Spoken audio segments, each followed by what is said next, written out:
केंद्रीय गृहमंत्र्यांचे हात विद्यार्थ्यांच्या रक्तानं बरबडलेत, त्यामुळे पुणेकरांनी अमित शहांना विरोध करण्याचं ठरवलंय, असं खासदार संजय राऊतांनी म्हटलंय।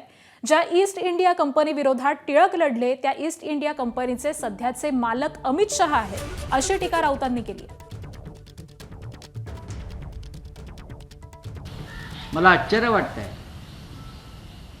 की लोकमान्य टिळक यांच्यासारखा स्वातंत्र्य लढ्यातला कर्ता पुरुष, ज्याने स्वाभिमानानं, अभिमानानं आणि शौर्यानं ईस्ट इंडिया कंपनीशी दोन हात केले, तुरुंगवास भोगला,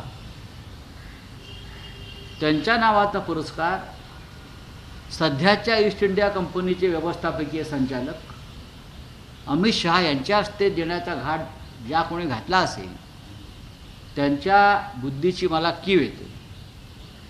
पुणेकरांनी त्यांना विरोध करायचं ठरवलेलं आहे आणि त्या पुणेकरांचं मी अभिनंदन करतो। पुण्यामध्ये अमित शहांच्या विरोधामध्ये आंदोलनाची परवानगी पोलिसांनी नाकारलेली आहे। ही पुन्हा एकदा एक साम्राज्यशाही आहे।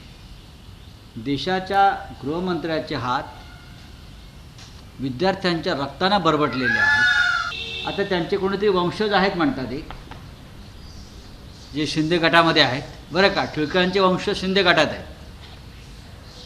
त्यांनी म्हणे यात राजकारण आणू नका सांगितलं आहे। मग अमित शहा कोण आहेत? अमित शहा कोण आहेत? अमित शहा हे का बाबा आमटे आहेत का? काय शिवाजीराव पटवर्धन आहेत? कोण आहेत? एबीपी माझा, उघडा डोळे बघा नीट।